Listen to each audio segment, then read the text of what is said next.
भी उस स्थान पर कोई भी सत्कर्म किया जाए इस घोर कलयुग में भी, तो सतयुग के समान वो सत्कर्म फल देने वाला होता है। नैमिषारण्य तीर्थ की महिमा होती है। हाँ, तो अनेक तीर्थ तो आप सब जाते हैं, कभी नैमिषारण्य तीर्थ भी जाकर वहाँ भगवान की कथा सुनने का पावन लाभ प्राप्त कीजिए। हाँ, निरंतर वहाँ भागवत की कथाएं आज भी इस घोर कलिकाल में भी चलती रहती, वो वहाँ परंपरा ही चलती।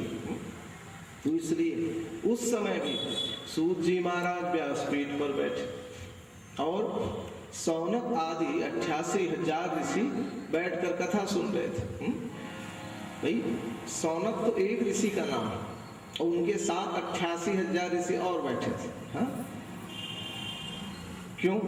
सबने मिल करके सौनक को अपना प्रतिनिधि बनाया था। हाँ? जैसे पूरे मिश्रा परिवार ने मिलकर के प्रशांत जी को अपना प्रतिनिधि बनाया, यहाँ बैठा दिया गया। कोई भी बात हमसे पूछनी हो, जाननी हो, तो आप सबकी ओर से आपके द्वारा निवेदन किया जाएगा। हाँ? अब कहीं सब एक साथ पूछने लग गए तो वहाँ वार्ता नहीं हो पाएगी। इसलिए 88,000 ऋषियों ने भी सौनक को अपना प्रतिनिधि बनाया।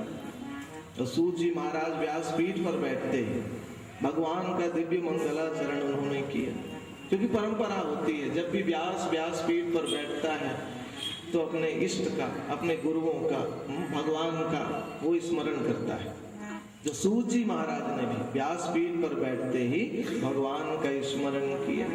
कि सच्चिदानंद रूपाय विश्वोत्पत्त्यादि हेतवे तापत्रय विनाशाय श्री कृष्णाय वयं नमः। सच्चिदानंद रूपाय, भगवान का स्वरूप कैसा? सच्चिदानंद। सब बोलते हैं भगवान कौन? सच्चिदानंद।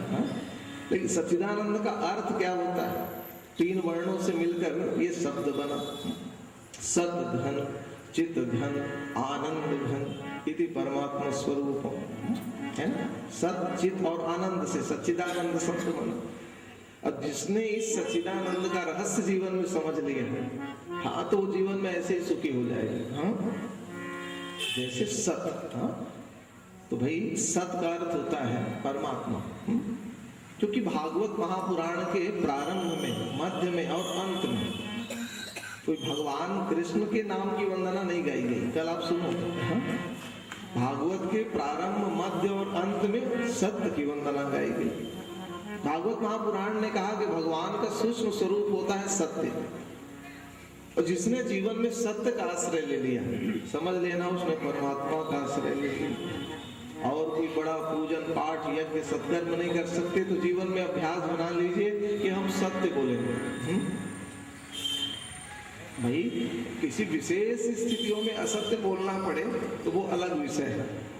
आगे आप सुनोगे कि कहाँ कहाँ सत्य बोलने से पाप नहीं लगता। असत्य भी बोला जा सकता है, लेकिन जीवन में असत्य बोलने की सहज ही वृत्ति ना बन जाए। जीवन में जो सत्य का पालन करता है उसको जीवन में चित्त की प्राप्ति होती है। चित्त का अर्थ होता है प्रकाश, आलोक। जैसे यहाँ आप सब बैठे हैं, ये चित्त, ये प्रकाश पुंज जल रहा है। हाँ, आपको सारा कुछ यहाँ दिखाई दे रहा है, लेकिन कहीं ये प्रकाश बंद हो गया, आप जान रहे हो कि रास्ता वहां से है, लेकिन कहीं लाइट बंद हो गई ना, तो आंख होने के बाद भी आप उस मार्ग पर चल नहीं पाओगे, क्योंकि आपके पास प्रकाश नहीं। तो उसी प्रकार भाई सामान्य यात्रा में हम आप निकलते हैं अपने घर से, तो आपको अपने गंतव्य का बोध होता है। आप घर से निकलते हो तो आपको पता होता है कि मुझे बिलासपुर जाना है, कि मुझे महासमुंद जाना है, कि मुझे और किसी अन्यत्र स्थान पर जाना है। सामान्य यात्रा में हमें आपको अपने गंतव्य का बोध होता है। लेकिन किसी से आज पूछ दो कि भाई आपने जन्म ले लिया, बहुत उत्कर्ष कर लिया, बहुत कुछ पाने के बाद अंतिम दशा आपकी क्या होनी चाहिए ये बताओ, तो व्यक्ति उसका उत्तर नहीं दे पाएगा, है ना। ये विचार नहीं है कि अंतिम क्षणों में हमारी दशा क्या होनी चाहिए। भाई वो विचार तो होना चाहिए, है? कि भाई जरा ये मन में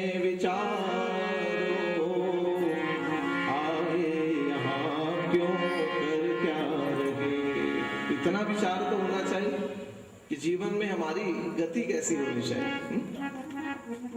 आज उत्तरोत्तर विकास, भौतिक विकास की ओर तो हम दौड़ रहे हैं, लेकिन जीवन में आध्यात्मिक विकास कहाँ तक हो या अंतिम क्षण में हमारी दशा कहाँ तक रहे, उसका विचार किसी को नहीं। बस यंत्रवत लोग दौड़े जा रहे हैं, लेकिन अंतिम मार्ग पहुंचना कहाँ है किसी को ज्ञान नहीं। एक कुठार पड़ता है, शरीर छूट गए। हाँ, जीवन में क्या पाया? कुछ नहीं। हाँ, कमाया हमने, अर्थ का उपार्जन किया, चले गए। हाँ, लेकिन जीवन में कोई विशेष उपलब्धि भगवत कृपा पाने के लिए उसका साधन हम नहीं कर पाते। हाँ, तो इसलिए जीवन में जब सत्य का आश्रय रहेगा तो जीवन में एक प्रकाश की प्राप्ति होगी।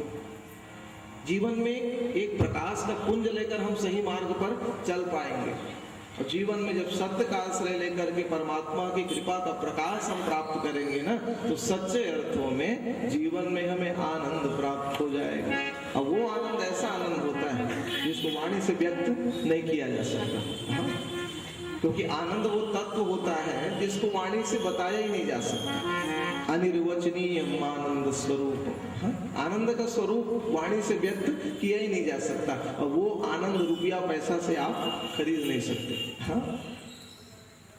और अगर रुपये पैसे से वो आनंद खरीदा जा सकता तो आज भी आप देख रहे हो भौतिक जगत में अरबों की संपत्ति किसी जीव के पास है ना, उसके बाद भी उसको रात रात भर नींद नहीं आ रही। हाँ, गोलियां खा रहे हैं, उसके बाद भी नींद नहीं आ रही। हाँ, तो धन वैभव संपदा से कोई आनंद प्राप्त नहीं कर सकता। और वहीं एक फकीर कुछ नहीं है, एक थैला लटकाए घूमता है, धन संपत्ति कुछ नहीं, फूटी कौड़ी नहीं, रहने का ठिकाना नहीं, लेकिन आनंद से वो गाता है कि मन लागा मेरो यार फकीरी में, मन लागा मेरो यार फकीरी में, मन लागा मेरो यार फकीरी में। सुख पायो राम भजन में, जो सुख पायो राम भजन में, जो सुख पायो राम भजन में, जो सुख पायो राम भजन में, सो सुख नाही अमीरी में, मन लागा मेरो यार फकीरी में।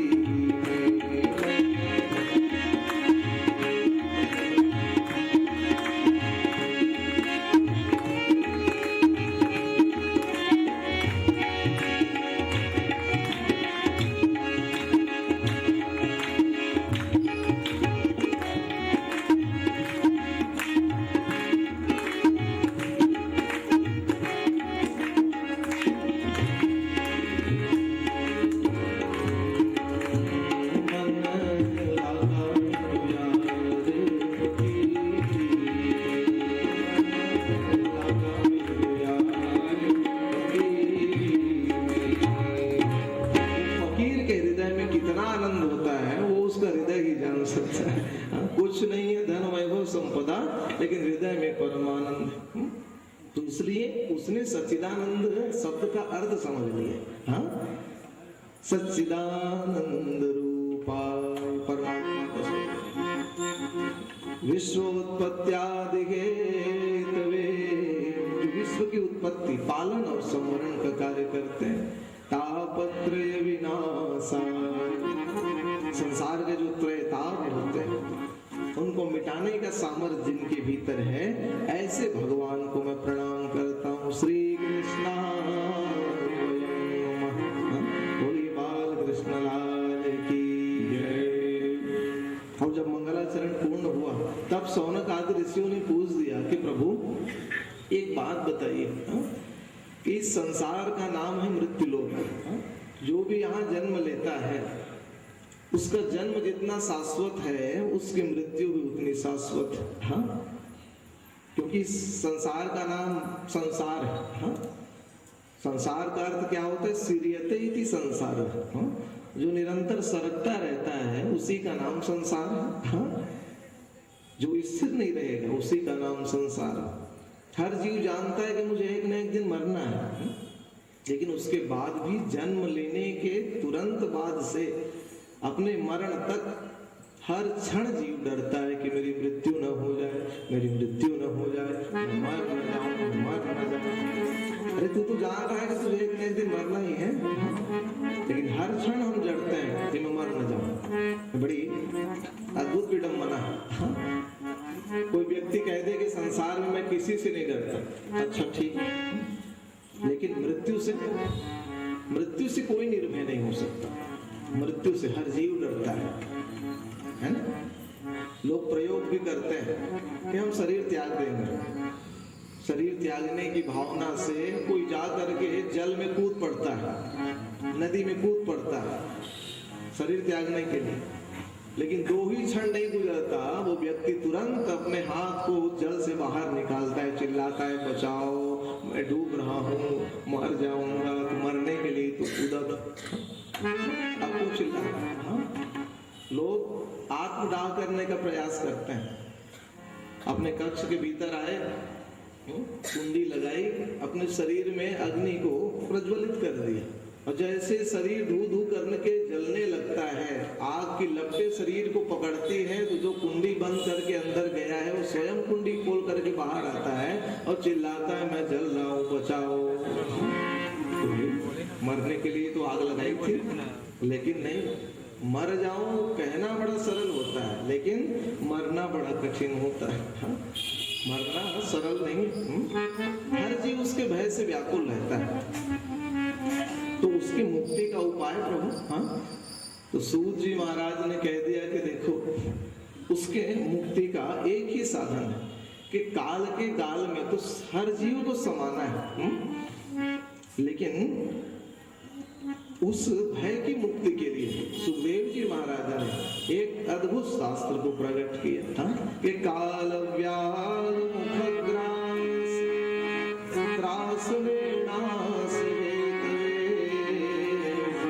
श्रीमद्भागवतम शास्त्रम कलौ कीरेण भासितम। श्रीमद्भागवत शास्त्र को कलौ कीरेण भासितम, कीर मतलब सुखदेव जी महाराज ने घोर कलिकाल में जीवों के कल्याण के लिए गाया। लेकिन कब गाया? जब परीक्षित जी महाराज को श्राप हो गया कि आज से 7वें दिन तक्षक सर्प के दंश से आपकी मृत्यु होगी। और जब उन्होंने जाना तो सारी राजपाट सत्ता का त्याग करके गंगा तट में गए और विराजमान हो। सुखदेव जी का आगमन हुआ तो सुखदेव जी ने उन्हें उस भय की मुक्ति के लिए दिव्य भागवत कथा का श्रवण कराना प्रारंभ किया। सूत जी महाराज बता रहे। लेकिन जैसे ही भागवत कथा प्रारंभ हुई, वहां एक अद्भुत कौतुक हुआ कि जितने भी स्वर्ग के देवता थे, इंद्र, वरुण, यम, अग्नि, कुबेर, सब देवता वहां गंगा तट में दिव्य अमृत का स्वर्ण कलश हाथ में रखे और प्रकट हो गए। देवास्तत्र समागम, सब देवता सबने सुखदेव जी महाराज के चरणों में वंदन किया। सुखम नत्वा वदन सर्वे स्वकार्य कुशलासुरम्।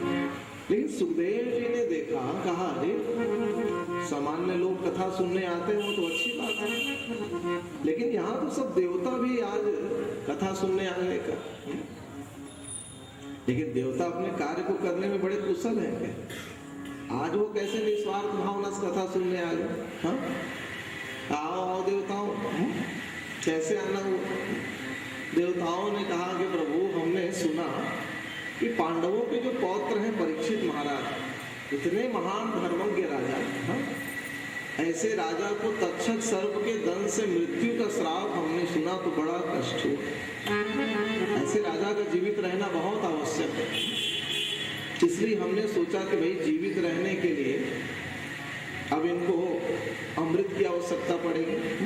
क्यों? तक्षक सर्प डसेंगे तो ये तो मृत्यु को प्राप्त कर लेंगे, लेकिन अगर इनको अमृत दे दिया जाए तो तक्षक सर्प के डसने के बाद भी इनकी मृत्यु नहीं होगी, ये अमर हो जाएगा। इसलिए प्रभु ये अमृत का कलश हम लाए हैं आप ये अमृत जो है परीक्षित राजा को पिला देते हैं। सुखदेव जी ने कहा बहुत अच्छी बात है, पिला दूंगा। और तब देवताओं ने करबद्ध निवेदन कर दिया कि प्रभु आप ये जो अमृत है देवताओं का, ये जो दिव्य सत्कर्म का ये जो फल है अमृत, हाँ, ये परीक्षित को पिला दीजिए। लेकिन जो परीक्षित को आप भागवत रूपी कथामृत पिला रहे हो वो हमें पिला दीजिए, उसका फल हमें दे दीजिए। कहा एवं विनिमय जात, अगला बात कर लेते हैं। एवं विनिमय जात सुधाराज्ञा प्रपस्यामो वयं सर्वे श्रीमद्भागवतामृतम्। ये भागवतामृत हमें दे दीजिए और इस स्वर्ग का अमृत परीक्षित को दे दीजिए। सुखदेव जी ने कहा मैं जान रहा था तुम देवता बड़े ठगिए हो गए। हाँ, क्यों? अरे दधीची महाराज के दर्शन के लिए गए, हाँ, बेचारे की हड्डी ही मांग ली मेरुदंड की, शरीर ही त्यागना पड़ा। हाँ? विश्वरूप महाराज को अपना गुरु बना करके लाए, अपने स्वार्थ के लिए उनका गला ही काट दिया। हाँ? तो तुम देवता बड़े स्वार्थी हो गए। हाँ? अब यहाँ स्वार्थ जगत में करते हो तो करते हो, यहाँ कथा में भी तुम सौदेबाजी करने आ गए। हाँ? देखो भगवान की कथा अमूल्य होती है। ये भागवत कथा के गौकर्ण की कथा हमें बोध कराती है। भागवत कथा को अगर किसी ने किसी मूल्य में तौल दिया, हाँ, तो भी समझ लेना भागवत की महिमा है उसने नहीं जाना। हाँ? भाई व्यास पीठ का आप क्या मूल्य चुकाओ? हाँ? और जो व्यास पीठ के मूल्य का निर्धारण करते हैं तो समझ लेना उन्होंने इस कथा को ठीक से पढ़ा सुना नहीं। अरे अमृत भी इस कथा की तुलना नहीं कर सकता। सुखदेव जी महाराज ने खेती। हाँ? हाँ, सामान्य कोई वक्ता श्रोता होता ना तो ठगा जाता। भाई आज बौद्धिक क्षमता, लोगों का विवेक इतना मिट चुका है कि आप कहीं कह दो कि भाई तुझे अमृत प्राप्त होगा, अमरत्व मिलेगा, जा किसी का गला जाकर काट दे। इतना बौद्धिक विवेक नहीं है लोगों में। हाँ, कहेंगे अच्छा दूसरों के गले को काटने से हमें अमृत मिलेगा, स्वर्ग मिलेगा, तो 2 क्षण की देरी नहीं करेंगे। हाँ, क्यों? विवेक मिट गया। कोई सामान्य श्रोता वक्ता ठगा जाए, लेकिन वो तो परम भागवत वक्ता और परम भागवत श्रोता। वक्ता कितने महान! अरे 12 साल माँ के गर्भ में रह गए सुखदेव जी महाराज, बाहर ही नहीं आते थे। बाहर कब आए? भगवान नारायण प्रकट हुए और कहा बेटा सुखदेव गर्भ से बाहर आ जा, मेरी संसार की माया तुझे छू भी नहीं पाए। तब वो बाहर आए। इतने महान वक्ता। हाँ? श्रोता कितने महान! अरे श्रोता इतने महान जिन्होंने 6 माह तक अपने माँ के गर्भ में ही भगवान का दिव्य दर्शन प्राप्त किया। परीक्षित गर्भ में 6 मास तक भगवान ने उन्हें दर्शन दिया। तो ऐसे महान श्रोता, ऐसे महान वक्ता, इन्हें कौन ठग सकता है? जैसे प्राकृतिक जगत में लोग गलियों में घूमते रहते हैं, आपके द्वार में भी आते होंगे, कुछ कांच के टुकड़े पकड़ के आते हैं, कहते हैं लो भाई ये हीरा माणिक की मोती हम बेच रहे हैं, ले लो।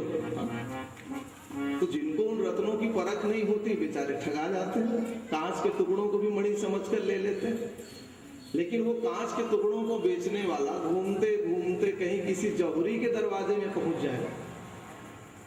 जौहरी को जान नहीं रहा है कि ये जौहरी है।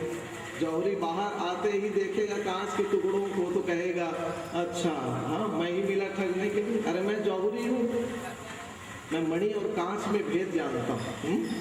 तो जौहरी नहीं ठगा सकता। हाँ? तो सुखदेव जी महाराज मानिए भगवान के कथा के ऐसे रसिक के वो जौहरी हैं। हाँ? वो नहीं ठगा सकते। हाँ? तब सुखदेव जी महाराज ने हंसते हुए बोल दिया कि क्व सुधा क्व कथा लोकी। अरे कहाँ मेरा ये कथामृत और कहाँ तुम्हारे स्वर्ग का अमृत। क्व सुधा क्व कथा लोकी क्व काच क्व मणिर्महान् अब्रह्मरात्रौ विचारीवं तदा देवान्यहासः।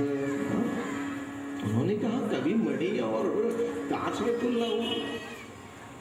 और देखो इंद्र, तुमने तुलना की बात कर ही दी है ना, तो चलो मैं तुलना कर भी दूंगा। सुखदेव जी ने कहा कि देखो, ये जो तुम्हारे स्वर्ग का अमृत है ना, ये पुण्यों को घटाने वाला है। हाँ, स्वर्ग का सुख पुण्यों को छीण करने वाला होता है। जैसे बहुत सत्कर्म करेंगे हम तो स्वर्ग जाएंगे, बहुत पुण्य करेंगे तो स्वर्ग जाएंगे। और स्वर्ग जाकर क्या करेंगे? जितना पुण्य हमने किया है उसका ही भोग करेंगे। हाँ, और वही भौतिक जगत में किसी भी वस्तु पदार्थ का भोग करोगे ना तो धीरे धीरे क्षीण होने लगता है। तो स्वर्ग में भी जाकर अपने पुण्यों का हम आप भोग करेंगे, धीरे धीरे वो पुण्य क्षीण होने लग जाएगा। और क्षीण होते होते जिस दिन वो पुण्य समाप्त हुए, तुरंत स्वर्ग से हमारा पतन होगा इसी लोक में। हाँ? भगवान ने भगवत गीता में भी कह दिया कि क्षीणे पुण्य मर्त्य लोकम विशन्ति, इसी मृत्यु लोक में हमें आना पड़ेगा। हाँ? तो पुनरपि जननम पुनरपि मरणम का क्रम स्वर्ग जाने के बाद भी मिटने वाला नहीं। देवता स्वर्ग पाकर के भी अमर इसीलिए नहीं हो सकते, मोक्ष पद उनको इसीलिए सुलभ नहीं होता। अमृत पाने के बाद भी देवताओं को मोक्ष सुलभ नहीं है, इसीलिए उन्होंने कहा कि भागवत कथा सुना देते, ताकि हमें मोक्ष मिल जाता। हाँ? स्वर्ग का अमृत अमरत्व दिला सकता है, लेकिन अभयत्व नहीं दिला सकता। हाँ? भगवान की कथा जीव को अभयत्व दिलाती है, वो महिमा। और तब सुखदेव जी ने कहा, मेरी ये जो भागवत की कथा है ना, हाँ, तो ये जो मेरी भागवत की कथा है, ये सारे पापों को मिटा करके दुर्लभ मोक्ष पद दिलाने वाली, स्वर्ग का अमृत पुण्यों को घटाने वाला है, और भगवान का कथामृत पापों को मिटाने वाला है। हाँ? और कहा देखो, ये जो तुम्हारा स्वर्ग का अमृत है ना, सबको सुलभ नहीं है। कोई चांडाल स्वर्ग में जाकर अमृत पीना चाहे तो उसको सुलभ नहीं है। कोई पुण्यशाली जीव ही उस अमृत को प्राप्त कर सकता है। लेकिन ये कथामृत